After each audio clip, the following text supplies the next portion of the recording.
முடிக்கிறேன். ஏன்னா இந்த வாழ்க்கை ரொம்ப சின்னது. நம்ம நினைக்கலாம் வாழ்க்கை 1000 வருஷம், அப்படிலாம் கிடையாது, ரொம்ப சின்னது. இந்த வாழ்க்கை எவ்வளவு சின்னது அப்படிங்கிறதுக்கு எங்கள் பட்டிமன்றத்தில் ஒரே வார்த்தையில் சொல்லுவாங்க. ஒரே வார்த்தையில், காலையில் நம்ம கண்ணு முழிச்சா காஃபி, கண்ணு முழிச்சா காஃபி, முழிக்கலைன்னா பால், காஃபி முழிக்கலேட்டா பால். இதை ஒரு கவிஞன் ரொம்ப அற்புதமான தத்துவமாக ரொம்ப அழகாக சொன்னான். இதை மட்டும் நீங்கள் கொஞ்சம் கவனமாக கேட்கணும், ஏன்னா முடிய போகுது.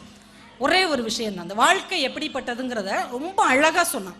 ஆனால் இதை நீங்கள் நல்ல நுட்பமாக கவனிச்சாதான் புரியும். ஒரு நாள் மண்ணை கீறிக்கொண்டு ஒரு புழு வெளியே வந்தது. ஒரு நாள் மண்ணை கீறிக்கொண்டு ஒரு புழு வெளியே வந்தது. அது கொஞ்ச காலம் வாழ்ந்தது. அந்த புழுவை ஒரு பூச்சி சாப்பிட்டது. அது கொஞ்ச காலம் உயிரோடு வாழ்ந்தது. அந்த பூச்சியை ஒரு வண்டு சாப்பிட்டது. வண்டு கொஞ்ச காலம் உயிரோடு வாழ்ந்தது. அந்த வண்டை ஒரு தவளை நல்ல கார்காலத்தில் உணவாக சாப்பிட்டது. தவளையும் நல்லா வாழ்ந்தது. ஒரு மழைக்கால இரவில் தவளையின் பாடல் கேட்டு ஒரு பாம்பு வந்தது. பாம்புக்கு தவளை உணவாக போனது. பாம்பு கொஞ்ச காலம் வாழ்ந்தது. ஒரு நாள் தூரத்தில் பறந்த கழுகின் கண்களுக்கு பாம்பு நூடுல்ஸாக தெரிந்தது. கழுகு எடுத்து சாப்பிட்டுச்சு. கழுகு நல்லா வாழ்ந்துட்டே இருந்தது.